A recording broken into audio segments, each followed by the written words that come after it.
What I I expect, by the way, and this is me speaking as a South African citizen, knowing that the ANC is an incompetent party and that they have collapsed the state, how I wish they would be given a Ministry of Sports, something like that.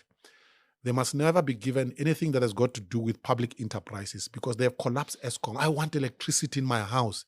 So I hope that parties like the DA would be given public enterprises. They would be given finance, for example, trade and industry. The ministries that make things work in South Africa. You need competence there. We are sick and tired as South Africans of incompetence. So I don't know the bargaining, how it's going to go, but how I wish and hope that this time around they would agree that the best person must get the best job so that we can address our problems. Hello, everybody, and welcome back to my channel. Now, my name is Pammy T, and you're always welcome to stop by. So today I know that many South Africans are just looking forward to hearing our President Cyril Ramaphosa announcing his new cabinet, announcing the new ministers, who will be in charge of which ministry. That is something most of us are looking forward to, and we are hoping that this time all the ministers will be qualified for whatever portfolio that they are given, not only qualified, but also have probably an academic background and also have a bit of experience in the field that they're going into, because that will help you obviously to run whatever ministry you're going into a little bit smoother.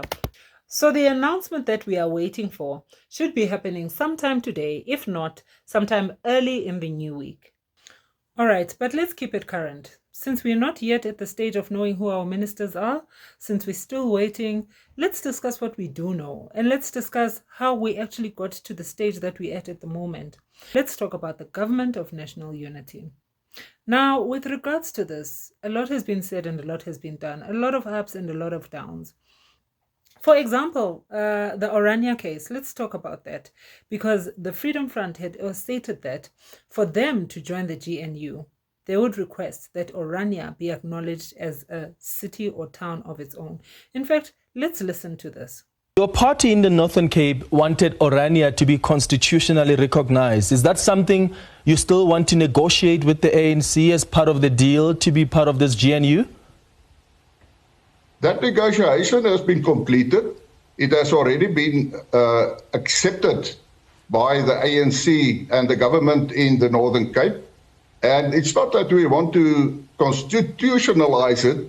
In fact, it's already been in the Constitution in Section 235 constitutionalized. So it's not a matter that it's something new. Part of the agreement there is to put emphasis on the development of the Northern Cape as a whole.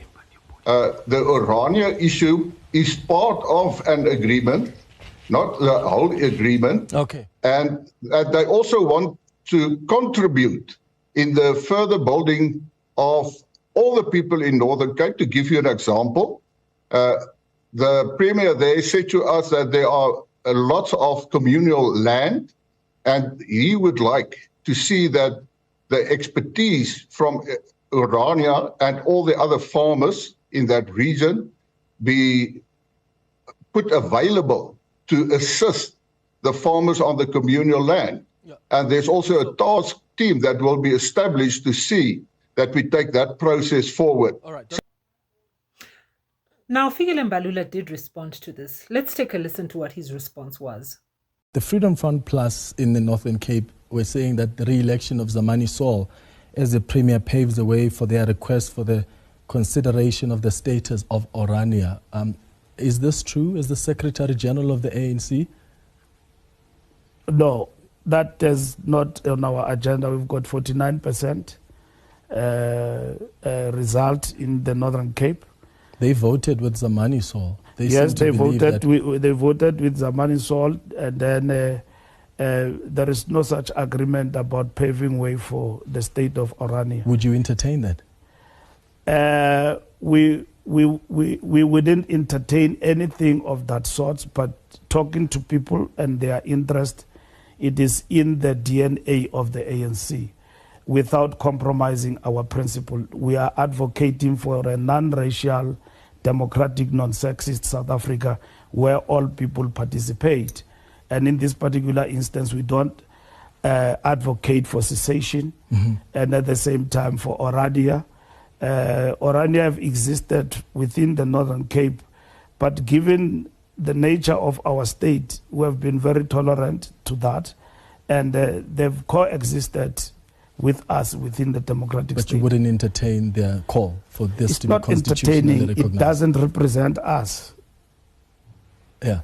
So therefore, the question of entertaining, I don't know what it means, but I'm saying to you, it's not about entertaining. It doesn't represent who we are. Yeah, so if the what I mean is if they brought it to you as the ANC, you draw the line, is that we're not going to do that. When it comes to the table, we will make our position known to them. All what I'm saying is that we don't close doors to people because they have all of these sort of ideas, but if they bring them to us, we will make our position known to them, which they've known, for who we are, what we stand for in terms of our character as a party, and the state we are building in terms of what we stand for and constitutionality. So I hear what Fikile Mbalula's answer is, but I feel like he's playing it safe. I feel like he's not really answering. I think that question was, yes, we've gone into an agreement with them. We've given them probably some terms and conditions. Okay, this is how we're going to run it. We've reached an agreement of how Orania is going to be run. Or no, we will not entertain such. We will not even... I think it was he was playing it too safe. He didn't really answer. He's like, okay, if they bring it to the table, we will listen to them, but they know our democratic stance. They know what our party stands for. But if they want to bring it to the table, we won't stop them because we're a democratic.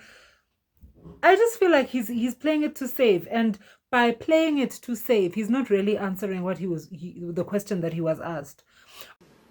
So the people who read a book, they reason better than Fikile Mbalula. Okay, so for me, when it comes to Government of National Unity, first of all, the African National Congress and the Freedom Front, I don't know what agreement they got to, but I'm sure there is some sort of agreement that they got to, because the Freedom Front is part of the Government of National Unity. And obviously, whichever political party is coming into the Government of National Unity has its own terms, has its own conditions. So I think it's a bit tricky because when it comes to the EFF, Julius Malema has made it very clear that he won't be working with the Democratic Alliance. He won't be working with the Freedom Front. And I think that's part of I think probably he's got a whole lot of other reasons, but reasons that he had made clear is that he can't work with the Democratic Alliance. He can't work with the Freedom Front as well. So at the current moment, we have 10 political parties that are part of the Government of National Unity. Those 10 include the UDM as well as Rise Mzansi. I think those two political parties are the latest to join, if I'm not mistaken. The decision was made last night by the Rise Mzansi National Leadership Collective. We, however, had been in discussions with various political parties, including the ANC, in order to inform the decision that we knew we'd need to make by yesterday. So the decision was made yesterday. All right. And that we get into an arrangement in Parliament where we are going to be able to make a difference and make sure that the issues that we campaigned on, the issues of hunger, the issues of spatial justice, housing, and so on, are placed firmly on the agenda of wherever we're going to be. The second is to be in an arrangement where constitutional principles and constitutional values are respected. But to engage in consultations, because the GNU was never the only option that there was there on the table. So we had to consult widely within political parties and outside political parties in order to make an informed decision. No, look, I mean, and options are not necessarily off the table either. So we could, for instance, have decided not to be in any caucus whatsoever, right? And just act on our own as a two-person caucus. Practically, it's really difficult to make a difference as just two people in the National Assembly and one person in Gauteng, because you can't be in the committees and so on. So you have to, in that position, look for other political parties with whom you are going to collaborate. Anyway, and so we started a process of consultations with a lot of parties, most of whom have ended up in the GNU anyway, but those consultations were on a bilateral basis, and the discussion with the ANC was also on a bilateral basis. And at the end of it, we took a decision that we are going to be part of the GNU in Parliament.